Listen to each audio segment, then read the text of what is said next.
So we want to unpack, if you like, unfold, have a closer look at and inquire into Eros and the path, the relationship of Eros and the path, but also Eros on the path, and Eros for the path. What is it to have an erotic relationship with the path that one is on?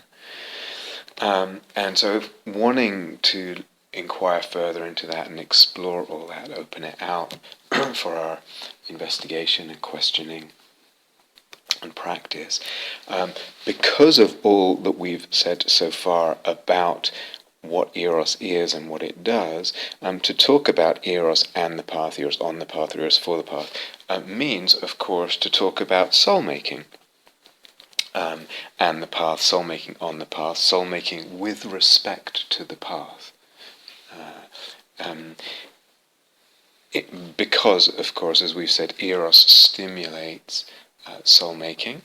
It's a part of soul-making, and soul-making always involves Eros. As we're using those terms, they implicate and involve each other. So Eros and soul-making on the path and with respect to the path. Now, we should also point out that when we talk about path, implicit in talking about path is the idea or the sense or the vision or fantasy of where that path is going. Its aim, its direction, its goal, awakening. Whatever the concept, vision, image, fantasy of awakening is. So talking about Eros and soul-making with respect to the path involves already talking about Eros and soul-making with respect to whatever idea and fantasy of awakening we have, or the different ideas and fantasies of awakening. And further, to tie a third point in, any idea or fantasy of awakening implies an ideation, a logos, regarding the world. So in other words, how does the vision of awakening, the idea of awakening, conceive of the world? What's the relationship between world, the senses, what we experience through the senses, which we could call the world, or life? To talk about awakening means also talking about that, so that senses, world, life, sense pleasure, all that, the relationship with that is implicit in the idea of awakening, the vision of awakening, the image of awakening, and the idea of awakening is implicit in the vision, image of the path. And so if we talk about Eros and soul-making and the path, Eros and soul-making on or for the path, wrapped up in that is the whole fantasy and logos of awakening, and wrapped up in that is the whole idea about the world, about the senses and life. So that to talk about Eros for the path and on the path is not really separate from talking about Eros and soul-making and its relationship to the world. What the path and the ideation, the vision of the path allows or disallows, encourages or doesn't, in terms of the directionality of Eros and soul-making with respect to the world. So these three are connected. The world, life, the senses, if you like, awakening, and path, Eros and the path. Three aspects there are actually interwoven inevitably in each other when we begin to unpack these things. And then, as was already made clear plenty of times, hopefully by now, when we talk about soul-making, we are talking about eros, psyche, and logos. In other words, this erotic movement, this erotic inclination, attraction, kind of desire, psyche meaning image and fantasy, and logos meaning ideation and concept. So all those three, eros, psyche, logos, are wrapped up with those three: path, awakening, and world, or senses, or life. So all these one set of threes and the other set of threes, they're all completely interrelated, interwoven. So let's go into this a little bit, take our time. It's like, what does the mind do with respect to, let's say, sense pleasure? So how does this tie into what the path says about what we do with sense pleasure? Because that's related to how awakening envisages a relationship with sense pleasure, and tied in with that then is a relationship, of course, with the whole world and all that. So eros, sense pleasure, and awakening, and their sort of possible ways they're constellated or conceived of in different frameworks or different visions of path and awakening. So one that you'll be probably quite familiar with, even if you're not familiar with the words, is that when there's pleasant vedana, pleasant sensation, when there's sense pleasure, or the possibility of sense pleasure in the future, then what quickly comes in for unawakened human beings is papancha. And of course that applies to unpleasant sensations as well. But so here's this possibility of pleasantness, that chocolate cake, whatever it is, that attractive person, and the mind starts spinning around that and kind of veiling it over, hyping it up with papancha, how wonderful this thing is, how beautiful it looks, how dear they are, how interesting they must be, this person, or whatever it is.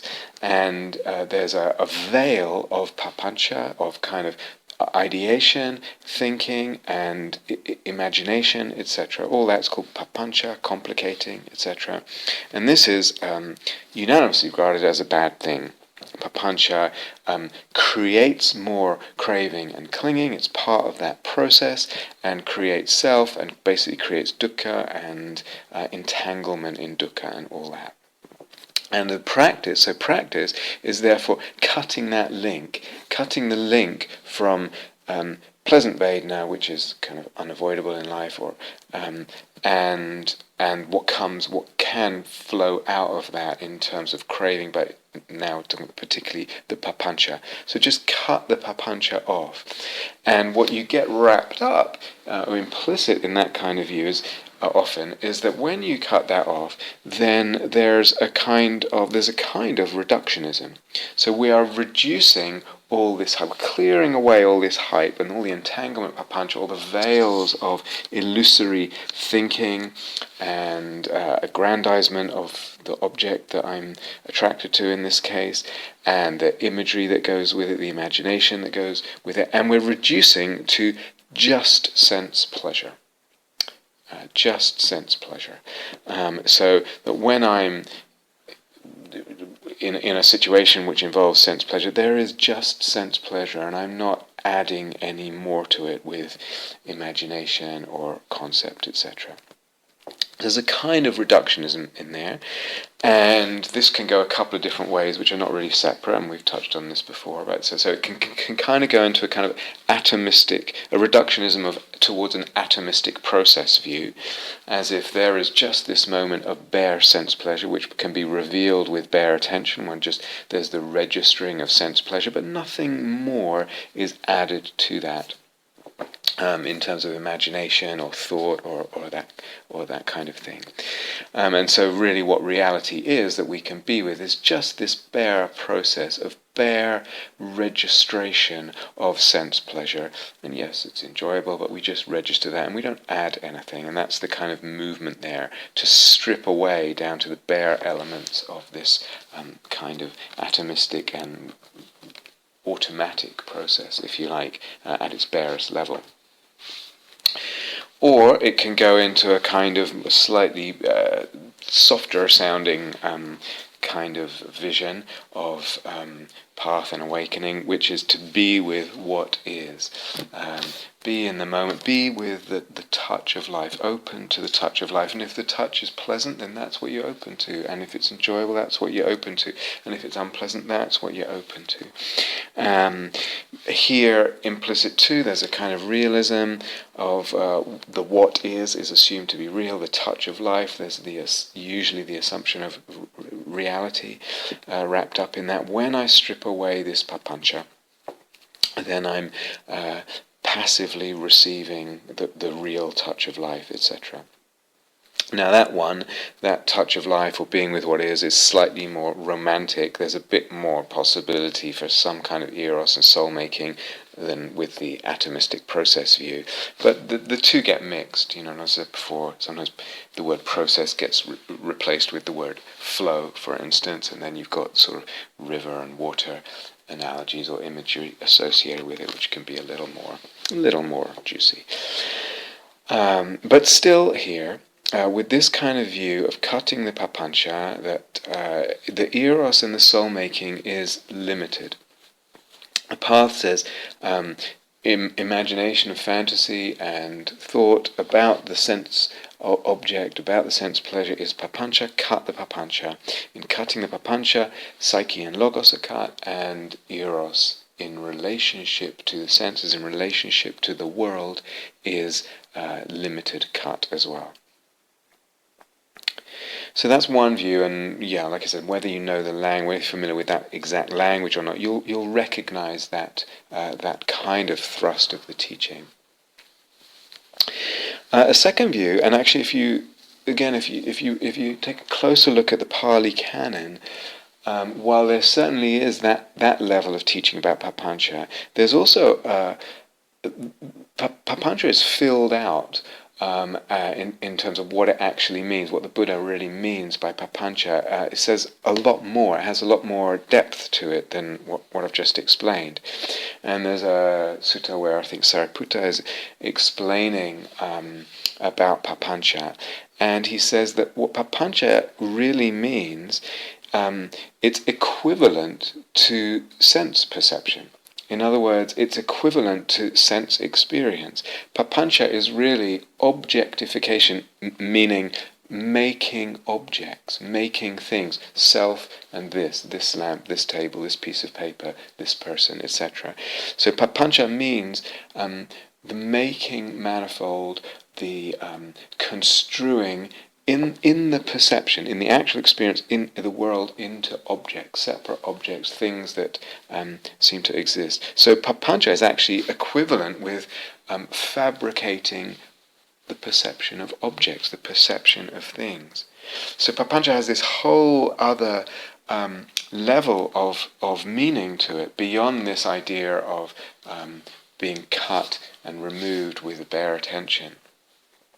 Which is there, but there's a whole other level. In other words, what actually is the Buddha referring to when he says papancha? What's included in that? What's the extent of that? There is, if you like, the papancha of the senses, meaning the equivalent actually of senses and papancha. So that to let go of papancha is really to let go of the whole edifice of what we were calling clinging, and the whole edifice, the whole building, construction of the fabrication of perception. So a moment of no papancha is really a moment of no fabrication of perception, a moment of the unfabricated.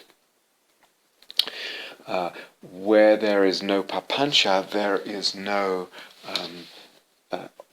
object. You can't really talk of anything. As the Buddha said, where all phenomena cease, all ways of speaking cease. Here then, if the path is construed as this, here is sense experience, and we're trying to, get rid of papancha, that the whole movement there again is towards the unfabricated. The eros, the erotic movement and attraction, is away from appearances, away from the world, to the unfabricated. So that therefore, of course, the psyche and logos, the soul-making in relation to the world, is very limited. It's not itself really an object, an erotic object, an object for soul-making.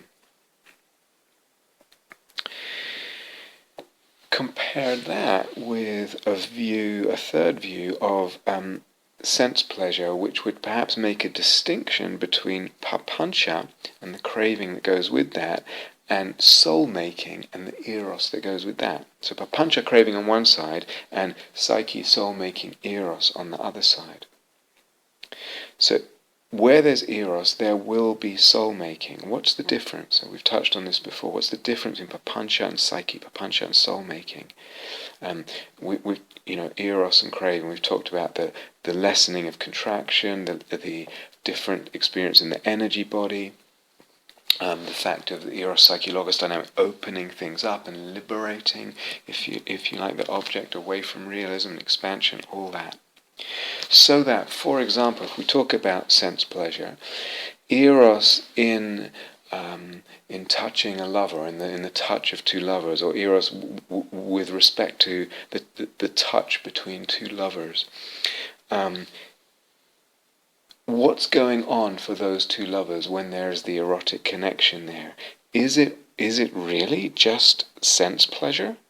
Is that all it is between two lovers? It's just pleasant sensation?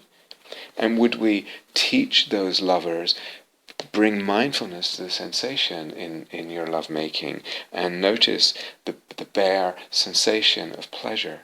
Is that the guide to profound lovemaking that we're going to teach them? Bare attention and the noticing of sense pleasure. Is that all that's going on there? Or is it just sense pleasure plus papancha? Are we really going to say that? Some people would. Or are we even going to say that in the touch of between two lovers, what's really going on there is, yes, there's some sense pleasure, and then there's some love in the meaning care. They care for each other. So what's really going on, what's really communicated and felt in that touch is a combination of sense pleasure and care. And again, some people would say, yes, that's what's going on.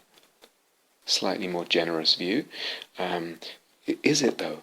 Is that all that's going on? It's not that there's not sense pleasure, and hopefully it's not that there's no care. But really, can we inquire into this? Is it papancha? What's the missing ingredient? Or is it actually soul-making?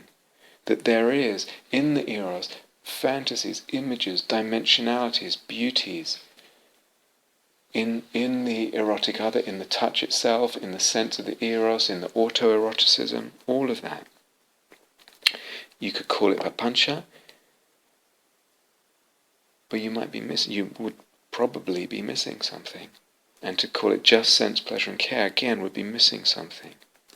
Or again, a Gaia House, and I venture this is true for most retreat centers in the insight meditation tradition, probably all retreat centers in the Buddhist tradition, I'm guessing, how many cookbooks there are in the kitchen. It's staggering. If you go into the kitchen, there's shelf loads of cookbooks, and some of the cooks who cook in the kitchen have their own personal cookbooks as well, and really a lot. What's going on there? So here in cooking for the retreatants and their staff, is it just pleasure seeking, the pleasure of pleasant food? Is it just pleasure plus care for the retreats? Or is there not another element of fantasy, of soul-making in relation to the food? All these cooking programs, all these cookbooks with the fantastic photography and the suggestions of the abundance of the earth, the fruit of the earth, the freshness, the interconnectedness with nature, the sophistication and certain of certain orientations to food, and the sophistication of the palate and the refinement of the sensitivity, or the interconnectedness with all things there, wrapped up in this, in the relationship with food and in the movement of preparing food and all that, is soul-making, is fantasy, is logos. Cannot be, I don't think, reduced to sense, pleasure plus care. Or you can notice when it is. What a different relationship. Different kinds of cooks cook very different meals. And sometimes when it's just about care, for instance, with some, make it pleasant, it's a very different presentation. It's a very different orientation and relationship.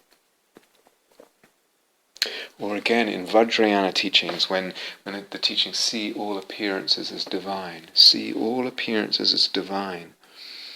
And there is in that already some tendency, it will tend to transform the Vedana into pleasant. But again, it's not, this tantric movement is not just about sense pleasure and about just enjoying sense pleasure. Some very cheap versions seem to mistake it for that. And you could say, well, that's just papancha, and a kind of dismissal of that whole Vajrayana movement and intention. Is seeing appearances as divine, is that just sense pleasure? Is it just sense pleasure and papancha? Or is it the movement of soul-making?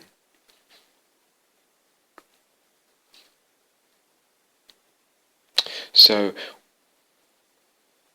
there is in that, and in the cooking and in the lover's touch, there's this eros and soul-making with respect to the senses. That's, in other words, how are the senses viewed? What eros and soul-making with respect to the senses, the touch of the world, certainly with respect to sense pleasure, but actually also with respect to neutral and unpleasant.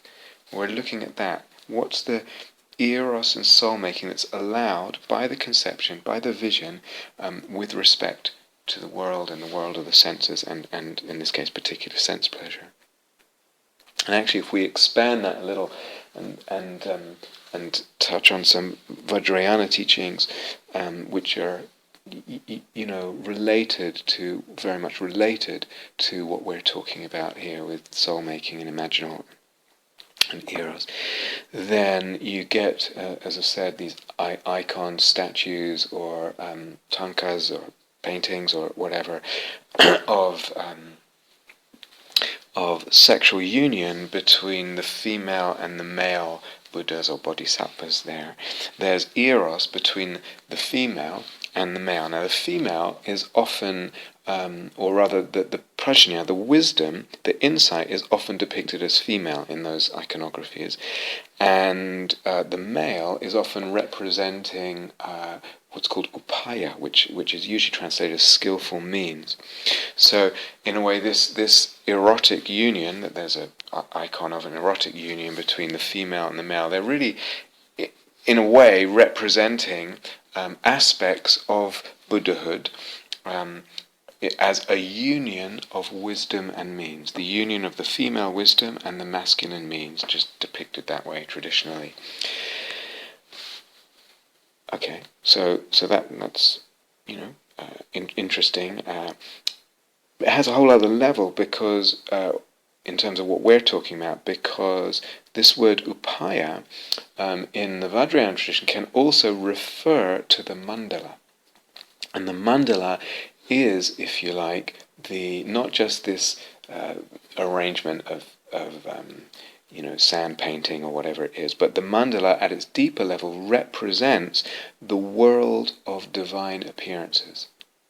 So in other words, and we talked about this on the re-enchanting retreat, one level of what the mandala is this is the mandala. If I see it the right way, where I am sitting right now, where I am walking right now, wherever I find myself, in the transubstantiation, the transformation of perception becomes the mandala. It becomes the means, the skillful means. In other words, the world of appearances, of divine appearances. When the world and the appearances and the senses are seen a certain way, it becomes the upaya. What is the means of the Buddha? The skillful means is the world. This is what the Buddha uses.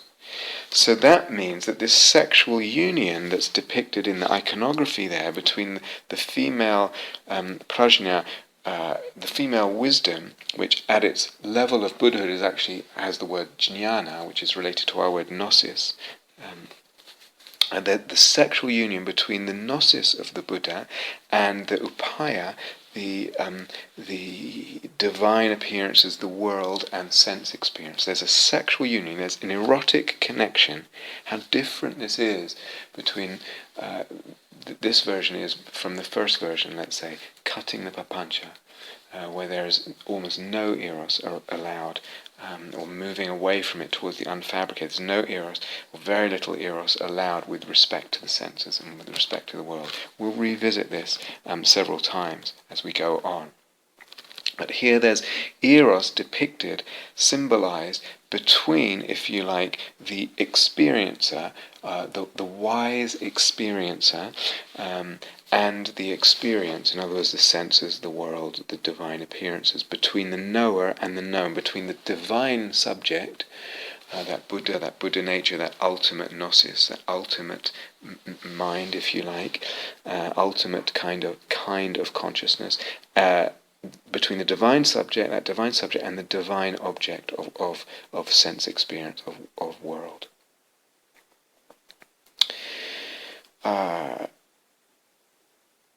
Some people, this is a bit of an aside, some people actually refer to the coalescence of emptiness and appearance, and that the coalescence of emptiness and appearances, and that actually has a couple of different levels of meaning.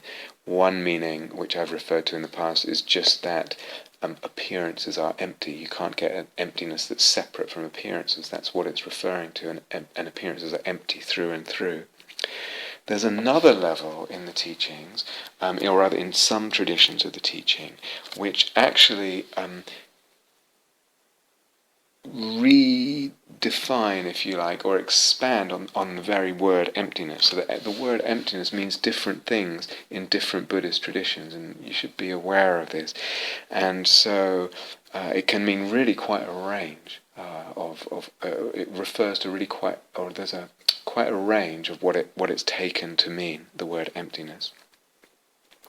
So mostly I use it as the absence of inherent existence, that things don't exist independently from their own side, independent of the way of looking, so to speak. That's mostly how I use it. But there are traditions where emptiness and this jnana, this is equivalent, this Buddha's gnosis, this ultimate mind, if you like, ultimate citta. So that's actually the meaning of emptiness, more than just absence of inherent existence. It includes the absence of inherent existence, of what is observed, what appears, and it knows that absence of inherent existence, and it also includes the absence of its own inherent existence. This jnana, this gnosis, this Buddha nature, this ultimate knowing is also lacking in inherent existence. But there's also, as well as all that, there's a kind of non-duality between the knower and the known, so that this Buddha nature, this ultimate awareness, if you like, encompasses both the knowing and the world, the senses, the appearances. So there's some case for, in the Prajnaparamita Sutra, the Heart Sutra, which is a very famous sutra, where it actually says form is emptiness, emptiness is form. I used to think that was just bad Sanskrit, and what it should say was form is empty, rather than form is emptiness. But and then it continues through all the aggregates. Vedana is emptiness, emptiness is Vedana. Perception is emptiness, emptiness is perception. Sankhara, mental formations, is emptiness. Emptiness is mental formations. Consciousness is emptiness, emptiness is consciousness. But there's some case, and I think some scholars would very much do argue that actually what the meaning of the word emptiness in some of those Prajnaparamita sutras is actually in this much larger meaning, to refer to the Dharmakaya in this bigger sense of the Buddha's gnosis, of the ultimate kind of awareness, if you like, of the Buddha nature. That's a slight tangent, but I think it's important to know if you really want to get into all this stuff and explore the teachings and understand, there's important divisions to be aware of. And I think I've said in the past, everyone might use the word emptiness. It's really quite a range of differences in what people are actually talking about when they use that. And there's a lot of confusion that comes when we don't really understand what a person means by emptiness, etc., or Dharmakaya, or Buddha nature, or these words. But the important point for right now is that as I said, there's a very different notion implicit, or a very different eros allowed between the practitioner and the world of the senses there, and the world in general.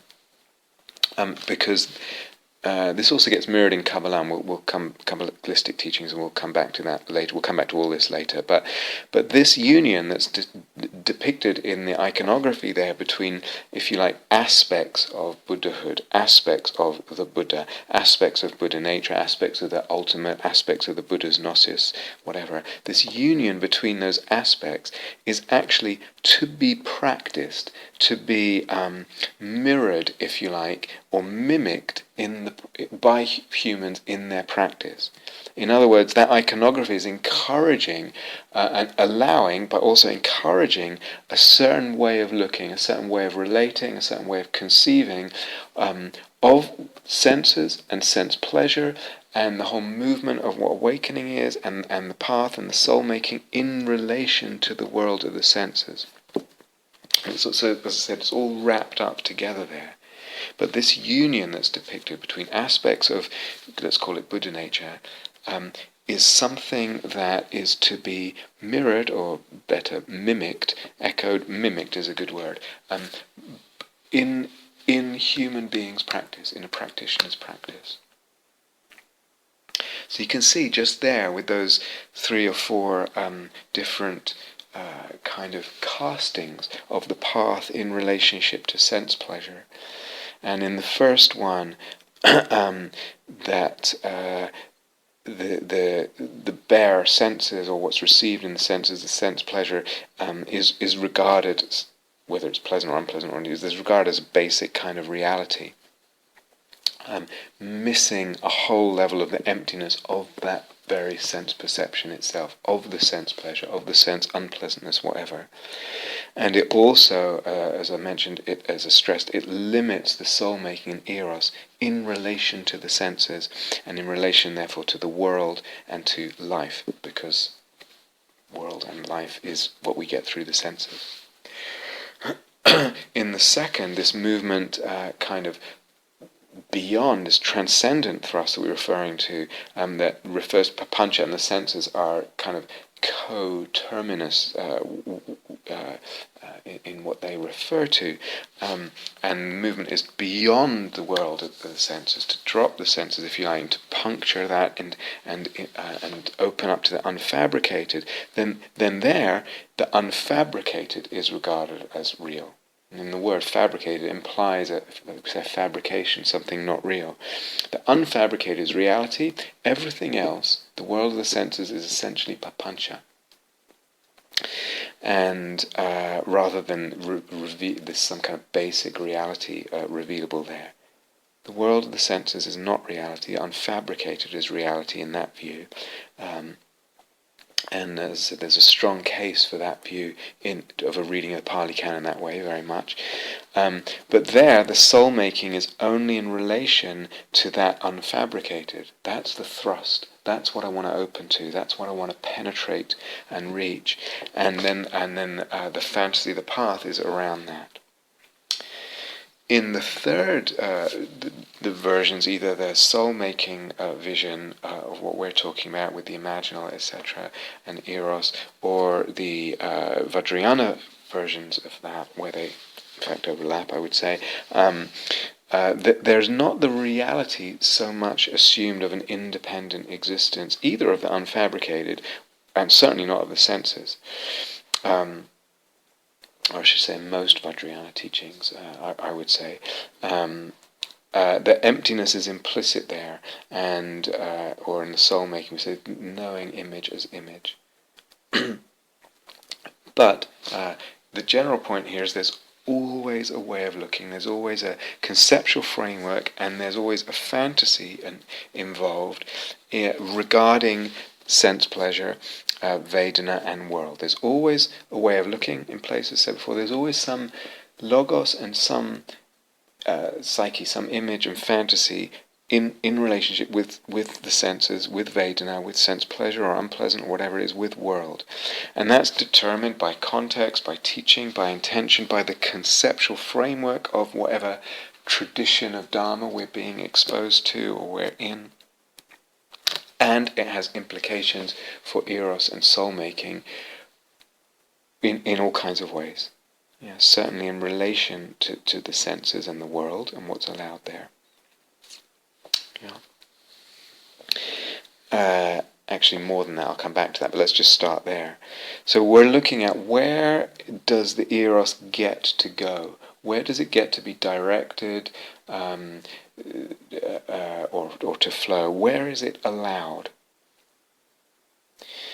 So a person, and this is not this is not just a hypothetical example I'm going to give, but a person could have with them a lot of eros flowing in their system, a lot of libido, if we use that word, a lot of eros towards the unfabricated.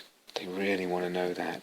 And towards the opening to the penetration of the realization of deep emptiness. And in their life, and they bring their energy and their intelligence and their creativity, and they're really into practice in that direction, everything that's involved in that directionality, and they reflect a lot, and they're experimenting and all that. But in relation to the world, there is only the things of the world and the senses, there is only craving, there is not eros. In other words, there's no fantasy and image with respect to the world and the things of the senses. The imaginal is not operating there. The imaginary may be operating, but the imaginal is not operating. And then this person is putting all their energy, all their libido in the direction of the unfabricated or deep emptiness, and if you like, just trying to kind of let go of their craving with respect to the world, but they can't shake their addiction, and they're calling it an addiction. They can't shake their addictions to food, keep going to the refrigerator, what's going on there, to sense pleasure in different forms, and to what they were calling ego aggrandizement. Despite the certain amount of actually relatively deep penetration into emptiness, and despite a certain amount of practice with that, and a certain amount of practice with the jhanas. What's missing here? What's going on?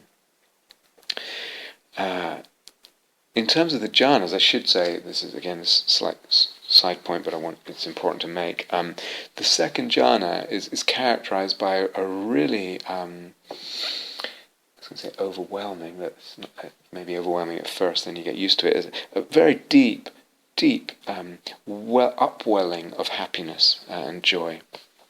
And that's the sort of the essential, if you like, ingredient of the second jhana. One's just really absorbed in that, really suffused, saturated in that happiness, running through the body, running through the heart and the mind there, permeating, filling up the body, the heart, and the mind. This repeated sort of sitting in that second jhana has a direct bearing, I would say, as all the jhanas do, but something particularly about the second jhana, I think, has a direct bearing on our addiction to sense pleasure and our need for sense pleasure. So that with time we're kind of weaned off, or it's not where we go to look for happiness. We have a much richer source of happiness.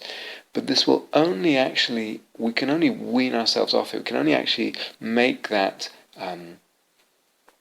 that weaning is only possible if we really sit and what I call marinate in the jhanas, in the second jhana in particular.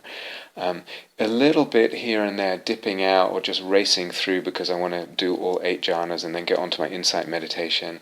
There's a style of practicing the jhanas, but just dipping in that way probably won't make much difference to the operation and the pervasiveness and the sort of niggling movement and force of craving in our life. We have to really marinate, sit in it again and again for hours and just soak it up and soak it up. Something deep, deep, deep in the being is being transformed in terms of patterns and needs and where it really feels the fulfillment. But only if we what I call marinate, only if you really sit in that underwater in the happiness and just soak it up like a sponge for hours and hours and hours and hours and hours. And then it makes really I think a lifetime difference. But the main point here is not so much about jhanas. It's saying it's actually, could it be that this person, these people, need actually, rather than this of all the eros going to the unfabricated, and then there's the kind of soul-making fantasy around that movement, around the transcendent thrust and the path as far as it's transcendent. And with regard to the world, there's only craving. There's no imaginal allowed there. It's refused for whatever reason. But maybe what they need, completely contrary to sort of conventional assessment or wisdom, maybe actually it's that the world and food and even the ego, whatever that is, needs to be imagined. We need to let the imaginal infuse world, food, ego, whatever it is I'm addicted to, sense pleasure, so that, as is characteristic of the imaginal, they gain dimensionality. Food is not just sense pleasure. It's even ego, even self starts to get image. The whole world of the senses and of sense pleasures starts to gain dimensionality, and through the dimensionality, some kind of sense of divinity. So that, for example, eating is, or drinking, whatever it is, a cup of tea, whatever I'm eating, this is divine nectar that I'm drinking, that I'm eating, etc. That would be an example of allowing the imaginal to infuse that realm of the senses instead of refusing the imaginal dimension there and just trying to cut the craving. Why is it not working?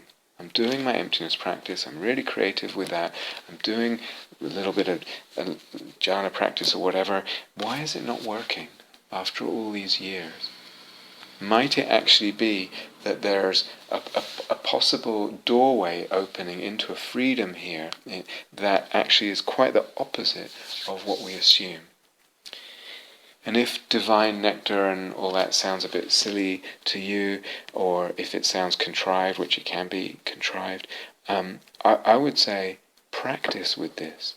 Practice in relationship to the world and in relationship to the senses and sense pleasure.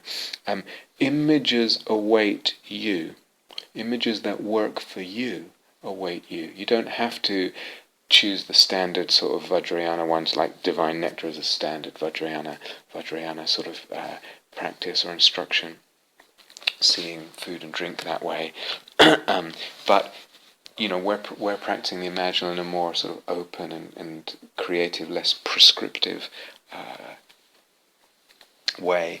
So I would say images await you, that work for you. Images that work for you are waiting for you to discover them in relation to the senses. Images of sense pleasures, images of the things of the world. Yeah. So again, what's the difference here? And go back to what I was relating about one of my oncologists saying about taking holidays, and there's this sense of escaping something there. What's the difference between seeking sense pleasure, seeking an escape of something or other in sense pleasure, or seeking an escape from the world, as the Buddha sometimes talked about it, into the jhana or into the unfabricated? What's the difference between that and something that brings an embodied soul-making into our sense experience, into relationship. There's an erotic, soul-making, imaginal relationship with the experience of the senses, in other words, with life, with the world. So pilgrimage, if you like, instead of vacation. Yeah, we talked about that.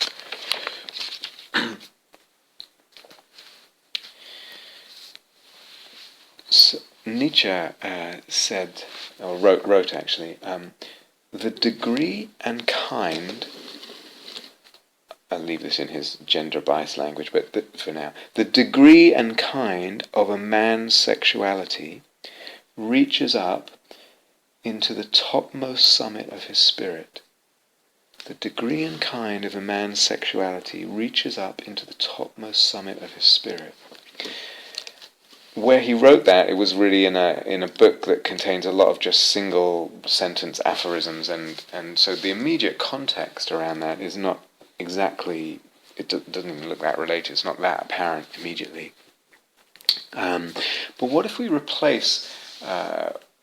take that statement and replace the word sexuality with eros? The degree and kind of a person's eros reaches up into the topmost summit of her or his spirit. It starts to make sense in terms of everything that we're talking about. The degree and the kind of eros will shape, determine, open to lesser or more extents and ranges the degree and kind of spirituality, if you like, or let's say path, that a person chooses or engages in, etc. The degree and kind of a person's eros determines the degree and kind of the path, and not only in obvious ways. Not only in obvious ways.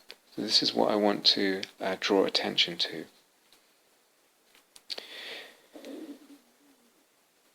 What, we might ask in relation to this, what is it then that might limit the eros with regard to the path?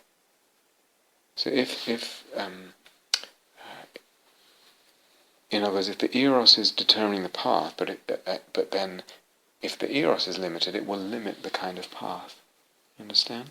It will limit the notion of spirituality. Maybe I'm definitely not using that word spirituality, because my vision of it doesn't. My vision of what a path is doesn't allow that word, or it's only spiritual and it lacks body or whatever.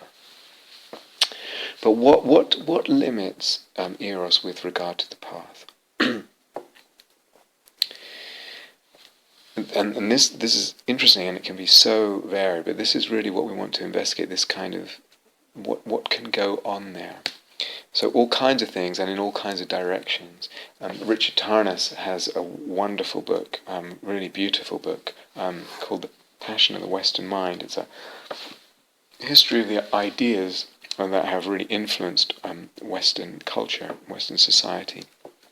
And he pointed out that in England, in the restoration of 1660, the restoration of the monarchy, after the events of the previous years,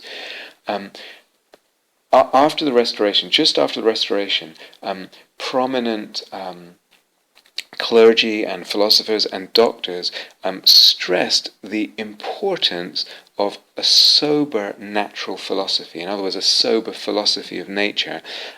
For example, or in particular, the recent mechanistic philosophy of material. The world is composed of material particles which in themselves are kind of inert, but they're governed by permanent fixed laws. In other words, they're sort of Descartesian or view of the matter and the world of the natural philosophy that came with the scientific revolution. So they were really encouraging and stressing the importance of a sober natural philosophy to undercut the passion-inflaming enthusiasm supported by the more esoteric worldviews and the kind of more radical streams of religion that were around back then. So there was something in a stressing of a certain kind of logos that actually undercut the eros that was allowed in relationship to the world and the path in that case that people could choose or were on. To cut the passion-inflaming enthusiasm is what he writes. Enthusiasm is, the etymology of that word is entheos. It has to do with the influx of the theos, the God. So again, you can see how all this is related, and that would be an example, or in that time in England, in a Christian context, an example of juiciness, exuberance, ecstasy, breadth of affect, of emotion, and heat of love being squeezed out of philosophy, actually, in this case particularly epistemology, like what are valid ways of knowing, inspiration from God, imagination, etc. We've touched on this before, replaced by an epistemology that disregarded and dismissed and denigrated epistemology that didn't fit within this narrow view of Western scientific materialism that was emerging. But juiciness, exuberance, ecstasy, breadth of affect, the heat of love, or hot love, as opposed to just kind of warm goodwill, squeezed out of philosophy and religion. So again, here's a logos, but you can also see there's a whole fantasy and image there of sobriety, that alongside the sort of tide of the new logos, the new conceptual framework that came with the scientific revolution and the so-called Western Enlightenment, there is a fantasy image here of sobriety. Is this the case today as well? That juiciness, exuberance, ecstasy, a breadth of affect, and the heat of passionate love are squeezed out of some Dharma paths, so that there is a kind of sober tone, a kind of looking down, or hopefully a removal of the ecstatic, of the entheos, the inflow of the divine, in that sense.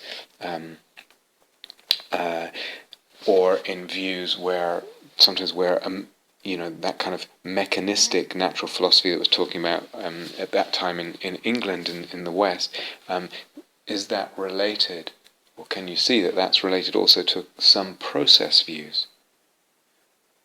Yes, this atomistic process, moment by moment of Vedana, sense perception, etc., etc. And that too is a kind of mechanistic process view that undercuts eros. The emphasis on cooling, on simplifying. So something is deliberately being looked down on and shut out, or, and what's sometimes worse, there's a kind of disempowerment of the eros by just sort of, it's okay if you feel hot, it's okay, but that's different than giving a place to it or supporting it, or actually giving it a meaningful place and purpose. The ecstasy, the entheos, the drunkenness, metaphorically speaking, the wildness, the heat, the passion, the complexifying, the richness, the imaginal. So sometimes an it's okay attitude of like, everything's okay, just let it come, let it go. Sometimes that's actually more destructive, more undermining to the erotic and the soul-making and the imaginal than an active and clear opposition.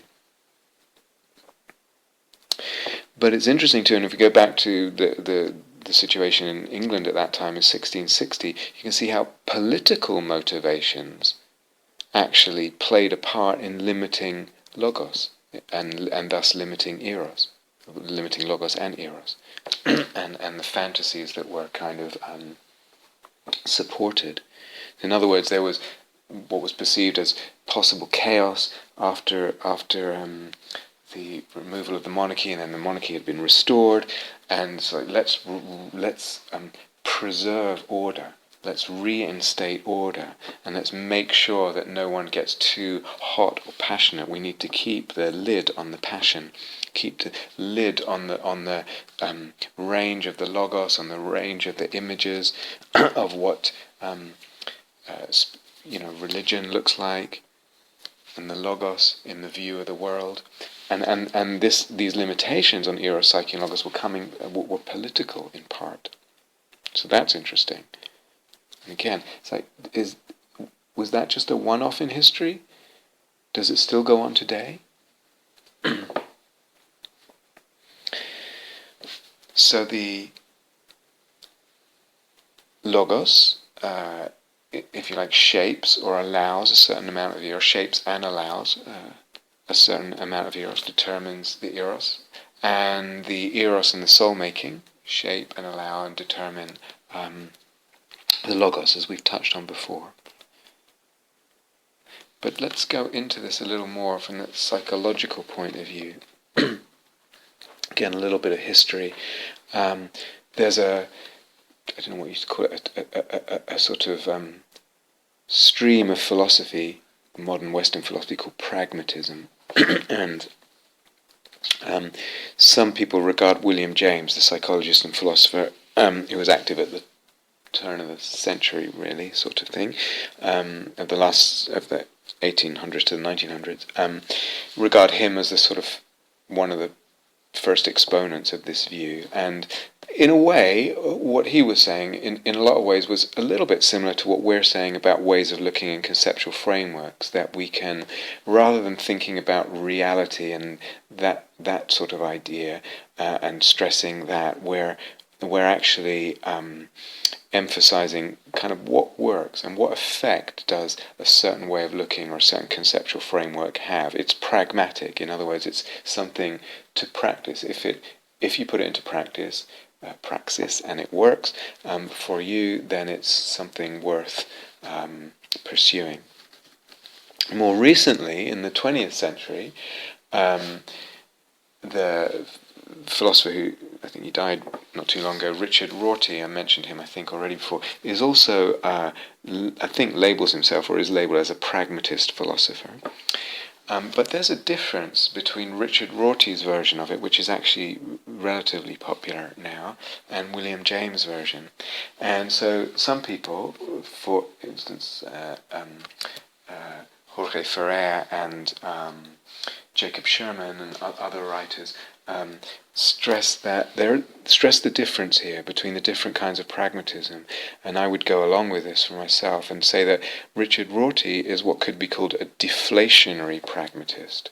So although he's kind of also saying, just don't get hung up on this idea about reality and that you can come to some way of determining reality, or a single way which is the right way of looking and realizing the reality of things and the true things. Come away from that to this more pragmatic view. What works for different cultures, etc. There's something in his kind of project there that seems pretty intent on disallowing anything that involves enthusiasm, anything that involves a perception, a way of looking that would open the perception of other dimensions and a kind of religiosity and divinity, etc. So somehow in the wrapped up in what he's saying is a kind of deflationary. It's almost like there is no truth. There's nothing to really penetrate and know. Human beings are very limited. We can't really know things. Just kind of calm down and accept this fate and give up on any kind of sense of being able to expand the perception of things or in a way that brings this enthusiasm, etc. It kind of runs through his philosophy, as far as I can tell, from what I've come across and read. So there's a deflationary pragmatism. One wonders, where does that come from? Why is it that some people's thrust, they've got the hold of the same idea, and yet it's thrusting towards a deflation, a sort of bursting of bubbles, bursting of balloons. And other people, it's more allowing, if you like, this expansion of the eros-psyche-logos, an expansion of the balloons without a realism there. And is there not, I think partly what I want to say is, I think we can recognize it too in different versions of the Dharma, in different teachings and emphases, that there's a kind of deflationary explanation or take on emptiness, for example. Everything's empty, nothing's really, there's nothing mystical there, it's all just interconnected phenomena, everything kind of, there's no ultimate basis or anything like that. And the whole movement, it's the same, it sounds like the similar conceptual framework, but the whole movement is to really burst bubbles. Just calm down. Don't get too excited by sort of mystical inspiration and all that. There's a deflationary emptiness versus, which is more my leaning, and again I can't help hiding my leanings here. Versus the realization of emptiness being something utterly mystical, utterly wondrous, profound, something to really be excited about. There's something so transcendent of the usual way of seeing there, in a way that brings all this wonder and joy and dimensionality to existence and all kinds of possibilities. So instead of closing down possibilities, it actually opens up possibilities, I would say.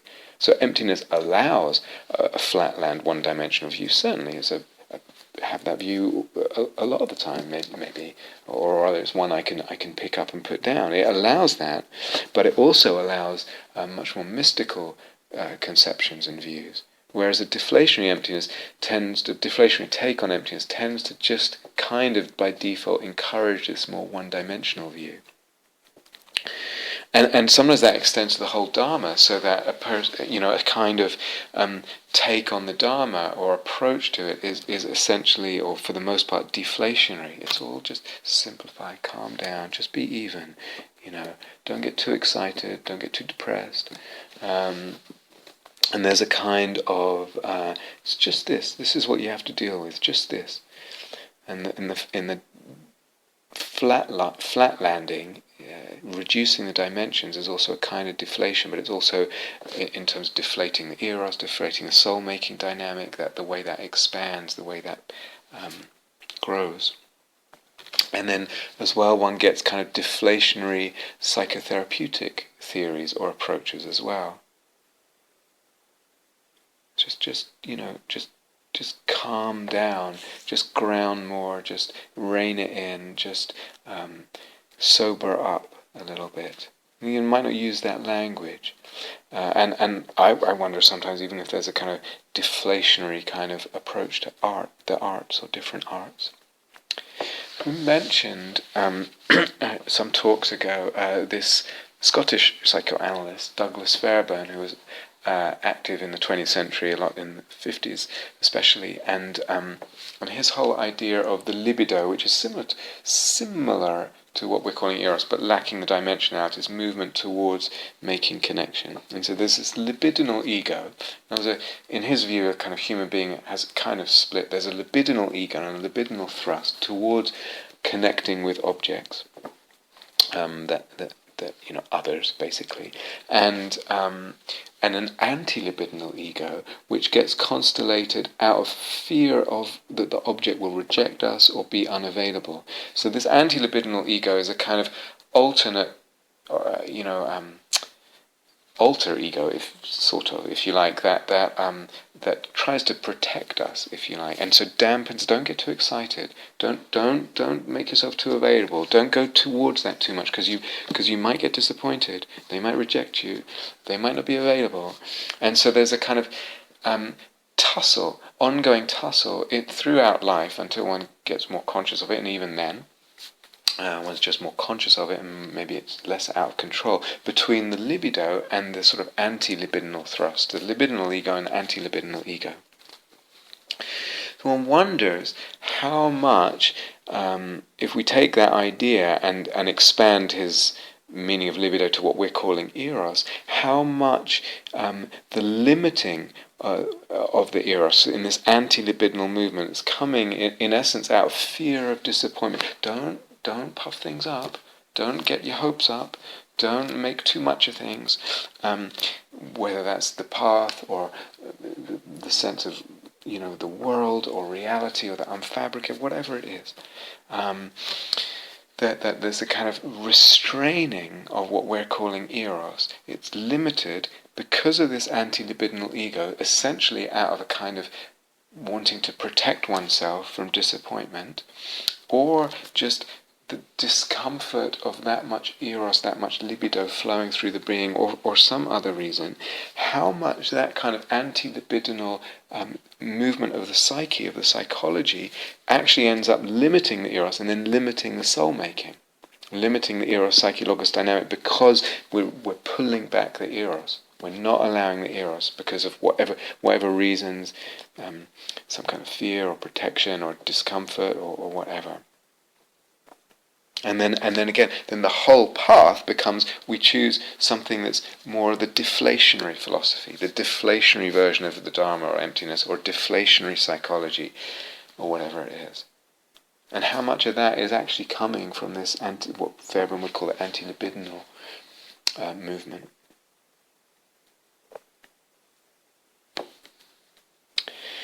So let's explore this a bit more, again, in terms of eros and how it chooses, creates, or finds a path. Okay, or which path, what kind of path it will choose, find, or create.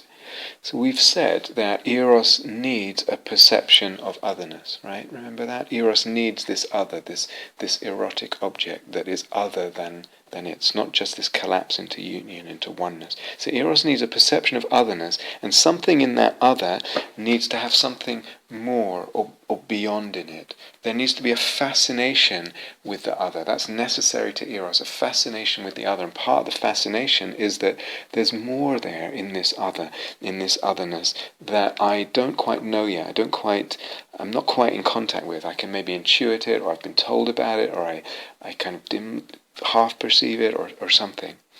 So, but eros needs a perception of otherness, and in that otherness it needs this more and beyond, right? We've touched on this before. So what this means in relation to eros for the path, and what eros then does with the path, or makes of a path, or what path eros makes, what it means is that in order for to have eros for the path, it means I'm deeply, fully in love with the path and with where the path is heading, or my sense of that with awakening. In order to have eros for the path and for awakening, I need to have a vision, a sense, a logos or an image of the path and of awakening that has some otherness to it. There has to be something other to know, right? Just now, just as with the other being a person or a thing or whatever, the path itself has to have some dimension of, some sense of otherness to it, some sense of a more, a beyond that I want to know, in order for the eros to really impregnate the path, or to have a really erotic connection with the path, with awakening. When people are deeply, fully in love with the path and with that movement towards awakening, however they conceive of it, which a lot of people who are really dedicated to practice, it's there. Okay, so something has to constellate and has to have the vision, the sense, the logos, and the image of the path and awakening has to have some otherness to it, something kind of other that I don't already know. If my sense of the path and awakening is just about reducing my suffering, that's my vision and logos and whatever conception of what the path is, just about reducing my suffering, that doesn't allow eros. It doesn't allow enough eros, just about reducing my suffering. I can't really fall in love with such a path. It might be very useful to me, I might engage in it, I might even be fairly disciplined in my engagement with my practice, whatever I've been taught, etc., to reduce my suffering. But if that's the only thing in it for me, that's what how I'm seeing and sensing the path and conceiving of it, eros cannot really establish in relation to such a vision of the path. I can't really fall in love with that kind of path. some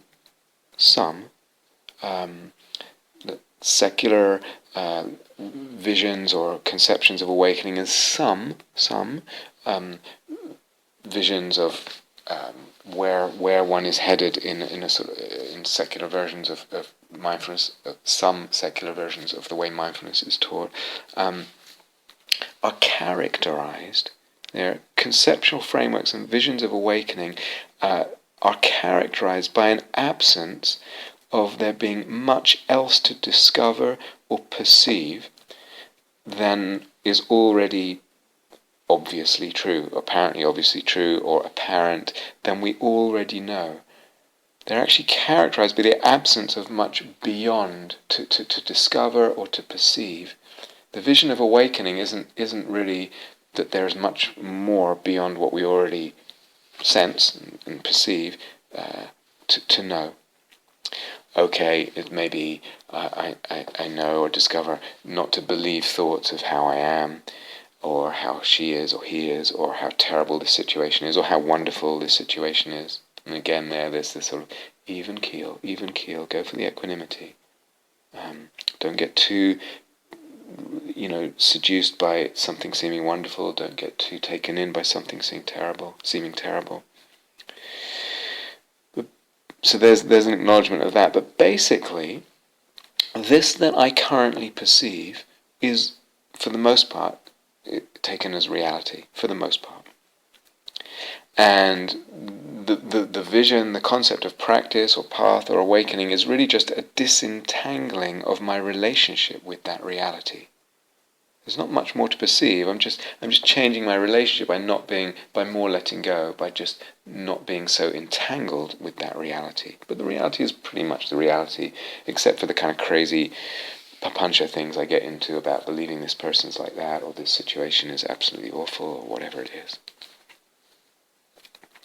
There is not, then, in such a conception, such a vision of awakening, very much more at all, to open the perception to, or to discover. Maybe a little bit, there's not really a self, there's just a process, so that's a little bit more. But there's not really that much erotic connection one can have with that idea, or soul-making connection. Again, it's in itself quite a deflationary idea.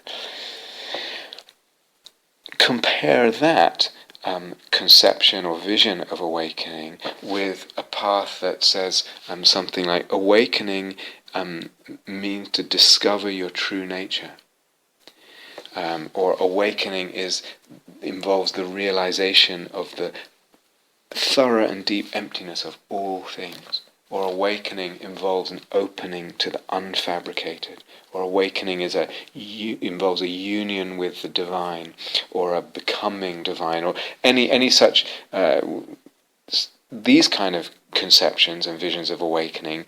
The otherness there, the beyond what I already know, what I've already tasted, that is in the vision, in the conception of awakening, and therefore of the path, is much, much larger. There's more otherness there, and therefore more eros. You understand? More eros, more otherness, more because there's more otherness, more beyond. There's more eros can get constellated there, and more soul-making. Very different logoi, different and fantasies of awakening, kind of allow, if you like, and constellate different erotic relations with the path, degrees of eros with the path itself and with practice.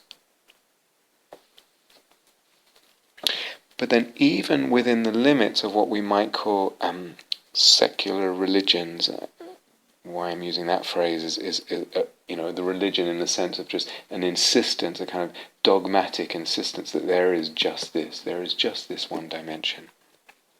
And that dogma, that insistence makes it a kind of religion, but a secular religion, if you like. But even within the limits of secular religions, and there might be different versions of that, there's still going to be, and this is where it's interesting, Eros is in us as human beings, so there's still going to be a relationship with some kind of otherness that is constellated by the eros. In other words, the eros in the being will constellate a relationship with some kind of otherness, even within the limits of a secular religious view and vision of the path and awakening. And that relationship with whatever the otherness is that it constellates, it will be erotic to some extent. In other words, from our definition, there will be a wanting of more contact, of more intimacy, of the aliveness of that contact and intimacy with whatever this kind of other is. So then you get presentations of awakening or visions of awakening, concepts of awakening that have to do exactly with awakening being an intimacy with life, for example. And again, what's life there? Well, it's good question. It's senses or whatever, or a flowing with life. In other words, again, here, it's not just a reduction of suffering. So the eros has come in, created a kind of otherness, but in this case, the otherness is with what? It's with that one-dimensionality. And it's trying to make more of that otherness. So life becomes an erotic object. Life with a capital L. Intimacy with life. It becomes the erotic object. And there's a kind of romantic, if you like, quasi, I'm using that in a loose sense, romance, the romance of life and the intimacy of life and being with life and flowing with life or whatever, and the touch of life. Life becomes the erotic object. There's a kind of romantic relationship with it, an elevation of the importance of life, give it a capital L, and an elevation also of the importance of this intimacy with it and the touching life. And there's this desire for the contact, the intimacy, the touch of life, etc. So eros is finding some otherness there, and this otherness is life, if you like, and it does what it does. It pumps it up. It gives it importance. It gives it a kind of romance in the relationship with it, and there's the desire for the intimacy. But there, the eros is limited into how much it can actually expand the notion of life if the logos is absolutely rigid.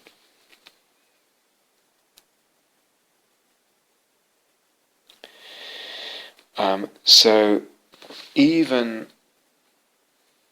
then, that kind of erotic relationship with life and intimacy with life and that vision of awakening, it will only allow a limited eros, a limited falling in love with the path, and a limited involvement of the whole being with the practice, with the path, with that movement towards awakening. So there's still eros trying to do its thing, constellating another, creating a kind of romantic relationship with that other, trying to feel it out, elevating its importance, desiring more contact. But actually it's limited. Now, if we take Nietzsche's quote again, he may say, and he's doesn't pull any punches, Nietzsche. So he may say, well, many on that kind of path, that kind of secular religious path, he might say, well, they just don't have much eros, and they don't have much psyche, and that's why they're okay with that.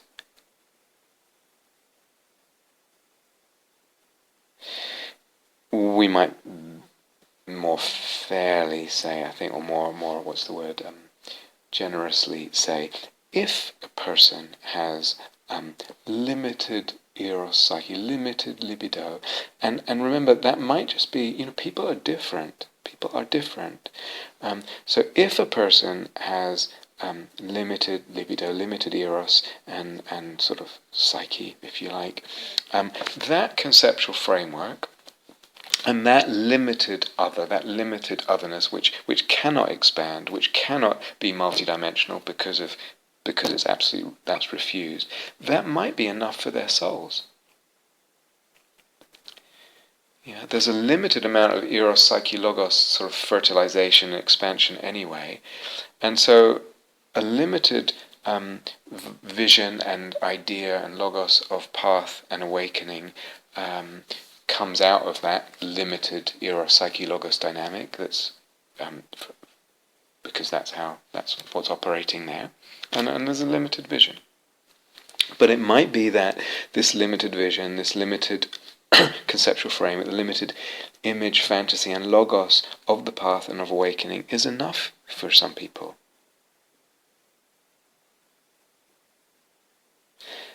And the opposite is true. A limited conceptual frame, limited logos and limited image of the path and awakening, limited fantasy of the path and awakening will also limit the eros for the path and awakening. The eros that we can really feel and have in relationship to the path and the movement to awakening.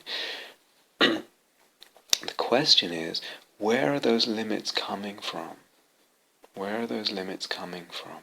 How is it that the eros or the psyche or the logos gets limited in these ways?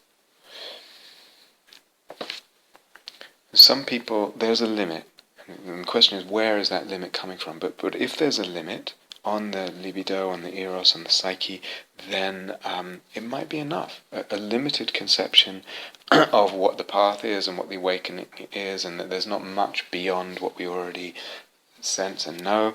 That vision, that idea may be enough for that soul. It depends where the limits are coming from.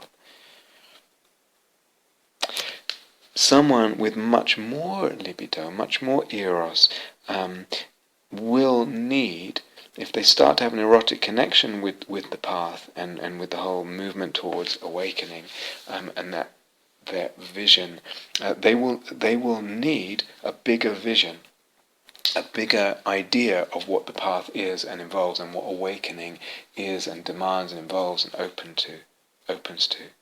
You understand? They need more other, they need more beyond. Why? Because the eros needs it. Needs it, and it will create it, both. It will discover it, it will find it. People with a lot of eros need a greater, a wider path, a deeper path. They need more to discover, more to move into. They need a beyond, and more beyond.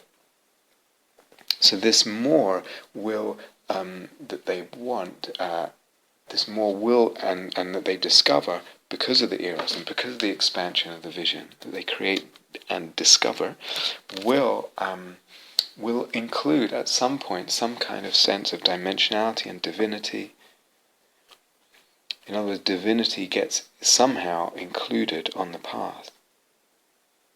And if they start with just a flatland view, dimensionality will be added to that. And eventually transcendence will be added to that. Or if they're only towards the transcendent, eventually the path, the vision, the concept of the path will have to fill out to include the immanent as well. Can't just be for the unfabricated. Why? Because the eros is pushing, penetrating, opening, expanding, and in its relationship to the erotic object of the path and awakening, it opens and expands the sense of the path and awakening, what the Dharma is. So it can't be just transcendent. It can't be just this world. It will be both, eventually, gradually.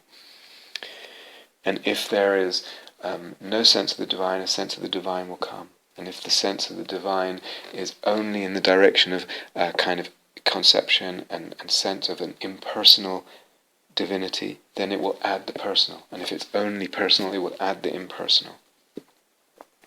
So there's this movement to discovering more and more, and actually including, embracing more and more in the path, gradually. Gradually more and more depth, more and more range, more and more fullness, multidimensionality, more and more richness, more and more complexity, more to the path, more to the sense of what awakening is and can be. And it's all coming from the eros. Predominantly it's coming from the eros-psyche-logos dynamic.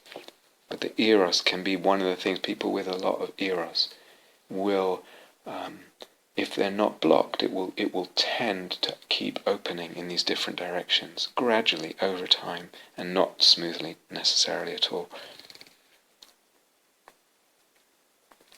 So, a vision, a sense, a concept of the path and awakening, which doesn't ask for any more or much more to be perceived or discovered of reality or true nature or whatever than is already apparent to normal, popular,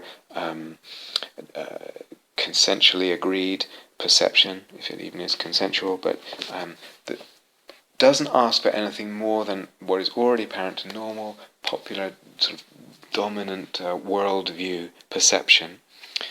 Such a logos and a vision of the path and awakening will limit the soul-making dynamic, the eros-psyche-logos, and the eros in all kinds of ways.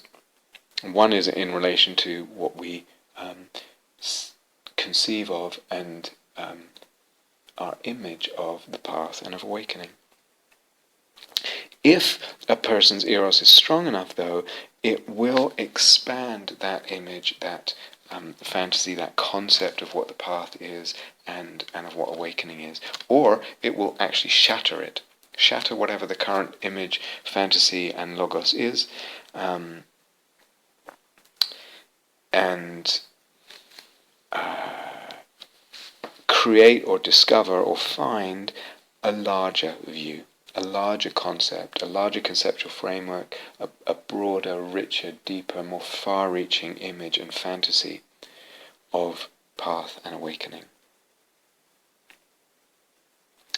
If the logos of nothing much more to discover, which is usually implicit, by the way, sometimes it's explicit, but often it's implicit, it's not actually voiced, but it's implicit there. If this logos of nothing more to discover, nothing much more to discover, is too rigidly held, or stuck in place, or not questioned, there's not enough questioning of it, then the eros and the eros-psyche-logos dynamic can't expand, it can't flower. The soul-making movement is thwarted. It doesn't have the necessary food or sustenance, the necessary soil or basis. Right? It doesn't have this beyond to nourish it and to move into and to open to. And the basis that we're talking about is, remember, is a basis of groundlessness. It's a basis of groundlessness because of the teachings of emptiness and because of seeing image as image.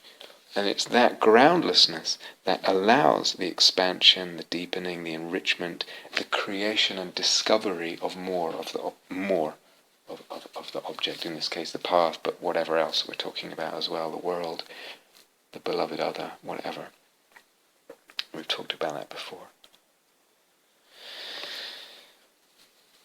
So the eros can be blocked, and it can be blocked by this kind of anti-libidinal sort of movement of fear, if you like, or self-protectionism or something like that. It seems like self-protectionism, but also the image, the fantasy can be blocked, or the logos can be blocked. So it can block from any direction, and can be blocked in any way. So we've been talking about limited paths and kind of what I was calling secular, religious, and one-dimensional views, but it can also be blocked in with a transcendent view, just blocking it into that, for example. So the blocks can work from any direction and in any direction. Yeah. So we'll continue with this and just explore some of this